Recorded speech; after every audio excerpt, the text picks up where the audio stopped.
Welcome back to the Dynasty Nerds YouTube page. I am Garret Price, and I'm really, really excited because I got my boy Danny Kelly here to hang out with us for a little bit, talk a little bit of these rookies, talk a little bit of these veterans. Danny, correct me if I'm wrong, but it was either the first or one of the first Dynasty leagues you ever played in. We played in together, right? Yeah. I think you guys, one of the original ones, the Dynasty Nerds Invitational, which I have won at least one time. Yeah. I need to get back on top. I think it's been a couple of years since I won that one, or at least I was even competitive. But yeah, I love that league. It's a great league. That was my first sleeper league as well. Oh yeah. MFL was the way at the time, and sleeper's kind of taking over now a little bit. Yeah. But Danny, before we get into all the stuff we're going to talk about today, it's going to be a fun little game. I love games personally. Fun little game we're going to do here. But tell everyone real quick where they can find you, what you're doing, over at the Ringer, all the awesome stuff you got going on. Yeah, you can find us at the Ringer, and I do the Ringer Fantasy Football Show during much of the year, and then during the draft season, it turns into the Ringer NFL Draft Show. We do rankings for fantasy during the off season, during the season. I do a NFL draft guide during the draft season. So yeah, just check out all that work at the Ringer. You can find me on Twitter at Danny B. Kelly. Other than that, yeah, we're just getting a YouTube presence going ourselves. So check out the Ringer's YouTube page as well. Nice. All right. Well, let's get into it. So we're gonna play a little Would You Rather. So I'm going to give you a veteran player, a guy that's been in the league for at least one season. And, somewhat established. I use that term loosely because some of these guys are a little more established than others, versus a rookie. And these are going to be guys that are going to be fairly close in ADP. And I want to hear from you who you would rather have and why. Does that sound good to you? Sounds good. All right. Let's make it happen. All right. First one here. We're going to start with a couple quarterbacks. Would you rather have LA Chargers Justin Herbert? Or would you rather have the newly minted Chicago Bear, Caleb Williams? So I think this question would have been a little bit harder if the Chargers hadn't just hired Jim Harbaugh and decided to go to like an extreme run heavy thing. But I think I would rather take Caleb Williams here. I have him ranked a little bit higher. Obviously, there's like the sure thing versus the unknown with these two guys. Herbert is definitely more of a sure thing, but I think Williams offers, some of the same talent in terms of a passer, but he also offers some upside as a runner too. I think he's going to run a little bit more than people are maybe expecting.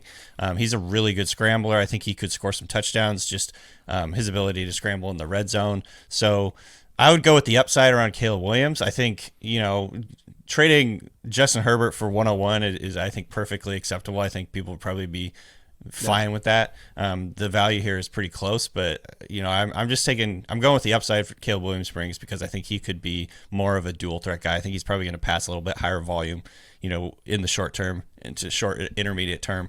I'm guessing Harbaugh will be in LA for a few years, and that's the type of offense they're going to run. Yeah. So, I would take Williams in this one. I think you may have just given me the courage to do this myself because part of the reason I had this as the first one is I've been debating this myself, and I was doing an AMA, and somebody asked me this exact question. They were like, hey, I just traded the 101 for Justin Herbert. Am I an idiot? Yeah. And I'm like, well, you're definitely not an idiot. You're going with the safety rather than the upside. And that's how I play with my bigger assets. My lower tier assets, I just care about upside. But my higher tier guys, I usually played a little safe. But Caleb Williams' tape was so good, so solid. He's got such a good core there that, obviously Keenan Allen we're only going to get 1 year of. But Rome Odunze is going to be there long term. Yep. And DJ Moore, we still got several years left. So I struggle with this one, but you may have just given me the confidence to overcome. Yeah, I mean, it's definitely like that would be like a pucker factor type of trade if you're trading Herbert for Williams or vice versa. Yeah, but yeah, to me it's just like I think Caleb Williams has the upside to be top 5, top 3 quarterback. Pretty early in his career, maybe not this year, but in 2025 and beyond. And I feel like Herbert right now in this offense, I don't want to overstate the Harbaugh effect, but they're just not going. Herbert has been one of the elite quarterbacks in fantasy because he's been passing a ton over the last few years. And if that volume drops pretty dramatically, which I think it will, I just think it caps his upside as like an elite quarterback. Even though I think he is an elite talent, in fantasy world, obviously you're looking for, volume and rushing, and I don't know if Herbert is that guy. No, makes perfect sense. Well, let's go to another quarterback situation here. We're moving down the board a little bit on this one. Would you rather have the established veteran for the Detroit Lions with a new contract, by the way, Jared Goff, or would you rather have the rookie in Drake Maye for the New England Patriots? This is actually a pretty similar, I think, discussion here. Obviously, Jared Goff has, the reliability. He has a really good floor with what he's doing. Obviously, he got a new contract. He's in a good system with a good offensive coordinator that doesn't seem to be going anywhere, at least in the short term. There's a lot of stability with the Lions. They have a lot of good skill players, but Goff has next to zero value as a rusher. And I think that's where I'd chase upside when it comes to this one. I'm also a big Maye fan, so I would go Maye pretty comfortably here. Some people might disagree pretty vehemently with this one, but I obviously Maye is way more risky, but I don't know. Goff does not have the upside that Maye brings. And if you look at Maye's rushing totals from college, he ran a lot. He was running around. He's a very good athlete. He's a big guy. He's not Josh Allen, but he's in that same vein of type of quarterback where I could see him being a pretty active scrambler, scoring a lot of touchdowns on the ground. And so I pretty comfortably would rather have Maye here. I'd rather chase that upside, chase that potential to be a top 5 quarterback, even though I think early on, if you're trying to win this year, you probably don't make that trade, because I think Drake Maye could have some real growing pains as this offense kind of grows around him. And Goff obviously is going to bring a higher floor this year. But long term, I'm going Maye. Again, Goff is just he's a zero as a runner. So I think Maye has that upside. I think for me, and I forgot to preface this, I think for me this is greatly going to depend on, is this super flex or is this one QB? Totally. Because it sounds silly, but that changes a lot for me, because if Jared Goff's my starting quarterback in a one quarterback league, that means I have somewhere between quarterback 13 to 17 probably. And why not shoot for the upside? Because you can always trade for Aaron Rodgers, Kirk Cousins, something like that. But if I'm playing in a super flex league, usually my quarterback too, I want stability. I want safety. I want to make sure they're getting me the points week in, week out. So I think for me it would depend on the platform, which is kind of cheating a little bit, because I forgot to tell you that ahead of time. But I think that's where I stand on that one. Let's move on to the running backs now. These ones are going to be pretty fun. Would you rather have Buffalo Bills running back James Cook, or would you rather have new Carolina Panther running back Jonathon Brooks? This is a really good question, because I literally have them ranked right next to each other. I have Brooks and then Cook, right next to each other, 11, 12, in terms of the running back ranks in my rankings right now. And so this is tough, obviously. I think James Cook naturally has a advantage because he's, number one, proven it, and he's in a good offense. He's already established offense, and it looks like, if the Bills use him like they used him down the stretch last year, he has top 10 potential, obviously. But I would say Brooks gets a slight edge here because he's just traditionally more of a 3-down type of back. I think he has the pass catching upside that Cook brings, but he's also a big physical runner with a lot of elusiveness. I think they're going to design their offense around him, trying to take some pressure off of Bryce Young. The Panthers are, and so I would say Brooks just by a hair. But obviously, again, this is, if you're wanting to win this year, you probably want to go with Cook, because Brooks is coming off the ACL. This might not be his best year. Long term, I would side with Brooks. I think he's a better talent. I would take Brooks over Cook just in terms of their overall talent and skill set. For sure. But it's just a question of the offense, man. Is the Panthers offense just going to be absolutely garbage this year? There's a pretty strong chance of that. Whereas Cook could, be a pretty big part of a really, really good offense that scores a lot of points. So I think it just, again, it kind of depends, and this is a caveat that you could use for basically any discussion about Dynasty. It just depends on what you want to do this year. But long term, I would give the edge to Brooks. I have him ranked one spot higher in my rankings, and so I'm just going to go with that. I like Brooks a lot. I think he's going to be a really good, fantasy asset going forward. No, I'm 100% with you on this one. This is definitely Jonathon Brooks. And for me, I'm not as big of a James Cook guy as I think consensus is. Looking at him last year, 237 rushing attempts, that ranked top 10 in rushing attempts. But you look at where the Bills really struggled, and if we take a quick stroll down narrative street real quick, we look at the end of games last year, and that's where the Bills really struggled to close out these games. They bring in a guy like Ray Davis, and look, I don't think Ray Davis is anything special, but I think he's going to greatly cut into those touches on the ground. I think James Cook is still going to clearly be the pass catching back. He's going to do a lot there, but those 1,100 yards could quickly become 750 yards, 800 yards, which is still a good solid back. But the ceiling of Jonathon Brooks, and plus you're getting a couple extra years as well. Sure. And that time as a dynasty running back, I mean, that window can be short sometimes. And every year really matters, especially at running back. So I am with you on that one. Let's move to our second pairing of running backs here. Let's go to Kansas City, the Kansas City Chiefs running back, Isiah Pacheco. Or do you want to go with the rookie and go with Trey Benson? Yeah, I feel like I'm just picking all the rookies here, but I have Benson ranked comfortably higher. I'm just not a big Pacheco guy. I'm not. Maybe either. Maybe it's stupid for me to not be a Pacheco guy at this point because he's kind of proven he's kind of established himself with the Chiefs. But I love Benson, man. He is so elusive, so explosive, the most explosive running back in this class. Pretty comfortably. Obviously, it helps that he's young. He's 21 years old.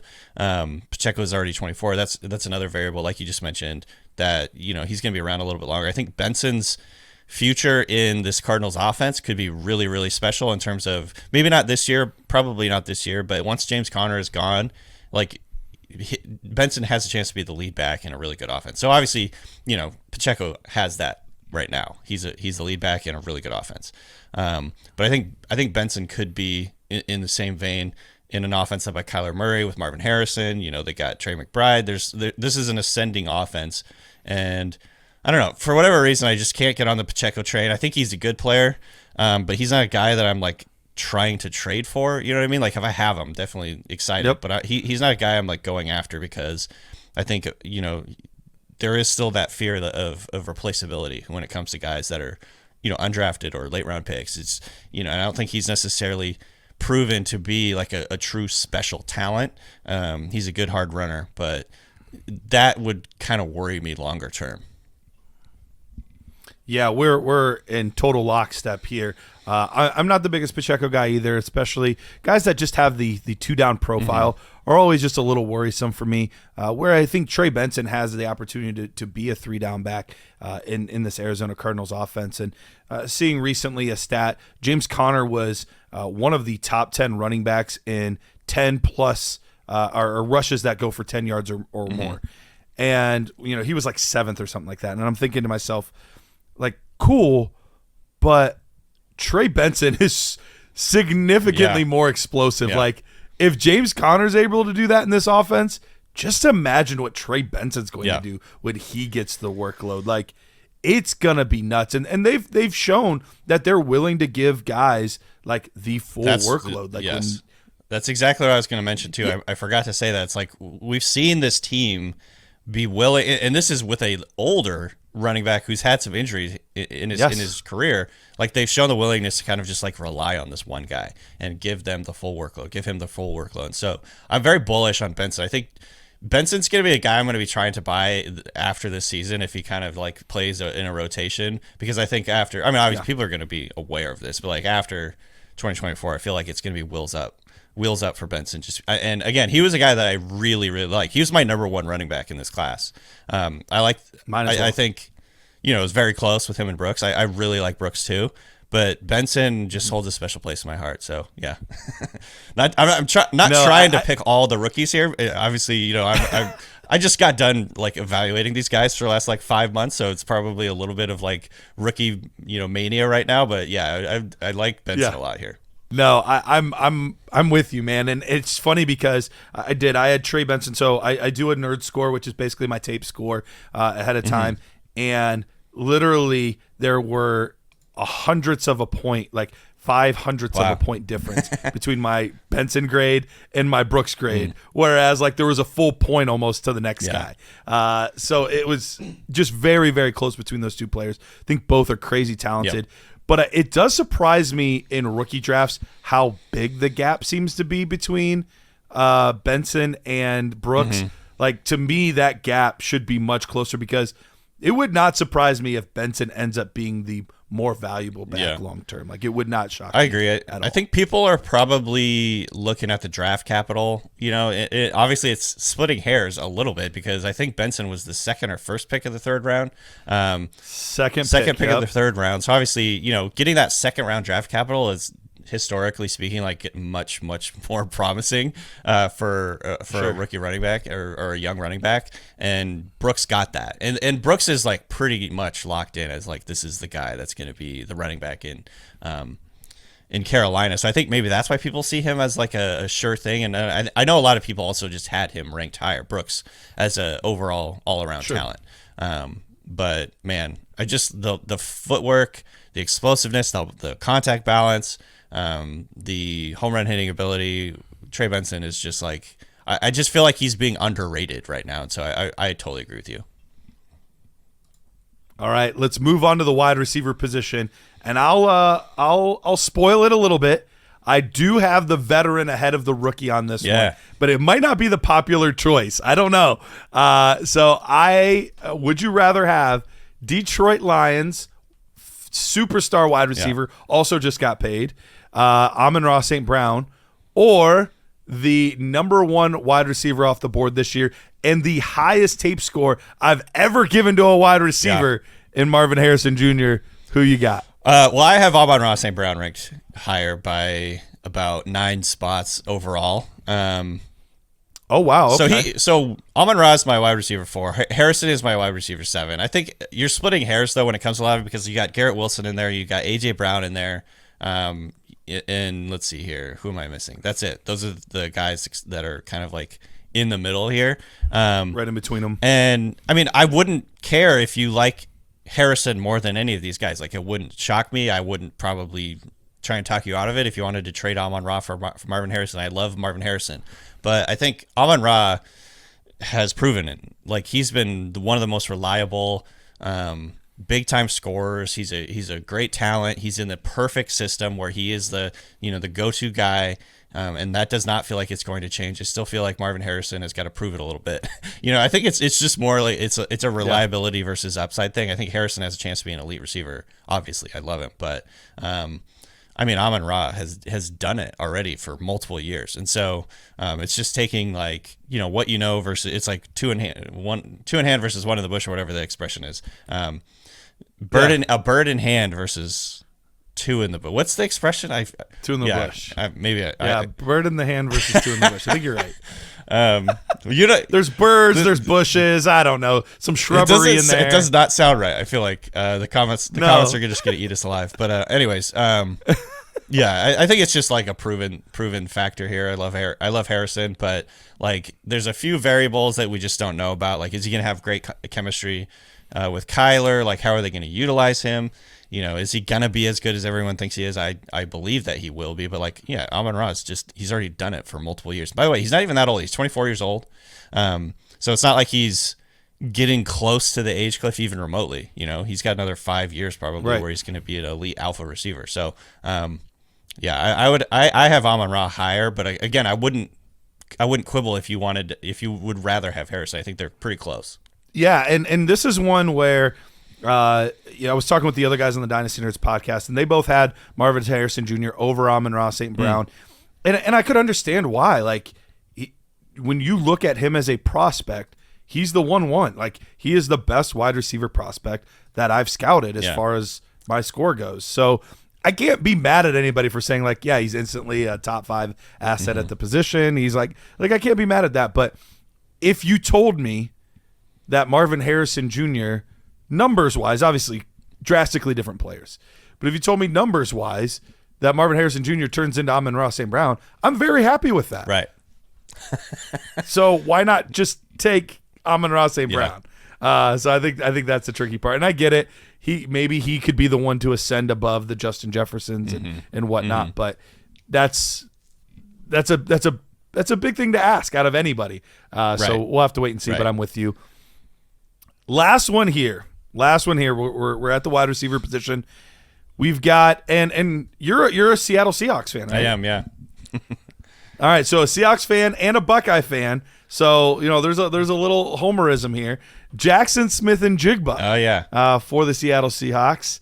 Or would you rather have Xavier Worthy for the Kansas City Chiefs? This is a great one. This is, to me, they're pretty close again. I'm chasing the upside, I think, with Worthy, though. I think just based on the idea or the theory that he could be the number 1 receiver in this offense as soon as 2025 if Travis Kelce retires. I don't know if JSN really has like the quote unquote number 1 receiver type potential. I think especially if the Seahawks hang on to DK Metcalf long term, he's going to be more of like a high end number 2. I think Worthy could eventually work his way into being like Patrick Mahomes is number 1. This is going to be in theory, a much pass heavier offense. Usually, for the Chiefs, I think that's how they want to operate in a perfect world when they actually have the talent at receiver. Is they want to pass a lot. They want Patrick Mahomes to have the ball in his hands. They don't want to hand it off. And obviously last year was a bit of an aberration, but they just had no talent at receiver. It was just horrific. And so I think Worthy. Especially with Rashee Rice going through some of this legal issues right now, he has true number 1 potential in a extremely good offense. And he's paired with Patrick Mahomes. Smith-Njigba, he's still got Lockett kind of in his way. I know that Lockett is getting older. This is probably Lockett's last season in Seattle. He's still got Lockett in the way. He's got DK in the way. There's a question mark of who the quarterback is going to be long term in Seattle. Geno Smith, I love, but I don't know for sure that the team really, really wants this guy to be around long term. They didn't give him the type of contract that would indicate that. And so there's just more question marks around Jaxon Smith-Njigba. And I think he's just not as explosive. He's not as dynamic as Worthy. And if I had to choose between the 2 players, I would choose Jaxon Smith-Njigba. I would just put him on the Chiefs and then I would like him more kind of deal. But I think the situation. So this is more situation. Than player necessarily. Yeah, exactly. No, that makes perfect sense, and I think I'm with you as well. We've been snake bitten a little bit by wide receivers for the Kansas City Chiefs. True. As of late, and so there is that slight hesitancy on my part. But if I go back to my tape grades, he's far and away the highest grade that I've given to any of those guys in that range. So. You do have to trust the player a little bit, trust the system. And you're right. I think all the stuff going with Rice, that would make me feel a little bit different too if he had a perfectly clean off season and we're seeing him and Mahomes throwing and, they're at his house and, like that kind of that changes things a lot. Yep. So I'm with you there. I'm probably going to go Worthy. So if my math is correct, for you, it's 5-1. On the rookie side, for me it was like 2.5. Oh yeah, you're right, 5-1, man. Yeah, because I went Amon-Ra St.Brown. That was the only one, wasn't it? that was the lone survivor, survivor. Rookie fever. What can I say? Yeah. But you know what? I don't. None of these. If you look at them, like somebody could say I was 6-0 on one side or I was 6-0 on the other side, and I don't think I would really have a big argument against it. All of these guys are close in ADP for a reason. Right. All of these guys are drafted in similar range. And a lot of it is what's your flavor, what's your risk tolerance, what's your everyone's a little bit different when it comes to some of that kind of stuff. So I think I ended up 2.5 because I was a coward on one of them. So 2.5 to 3.5 on the rookie side, 1 out for me as well. So Danny, thank you so much for hanging out with us, talking these rookies versus these veterans. Any parting thoughts or anything you want to share before we get out of here? Yeah, just I mean, obviously that I think situation in the state of your team matters a lot here when you're making these choices. And I use rankings and I use these types of like trade analyzers and things like that. Like I use those as sort of guidelines, and then just like go with what you think is best for your team in the short and long term. So obviously there's variables here that we're not really accounting for. I'm just talking about like I just generally am talking about like upside in general. So yeah. Yeah. No, perfect, man. Well, thank you so much for hanging out with us. Thank you for going through these rookies and maybe convincing me on the Caleb Williams versus Justin Herbert. I think you might have. Yeah. I think you might have won me over. Great. Love it. All right. Well, thank you guys for watching, hanging out with us. Plenty more YouTube content coming out. We've got videos coming out every single day. So appreciate you guys watching, hanging out with us. We'll see you next time.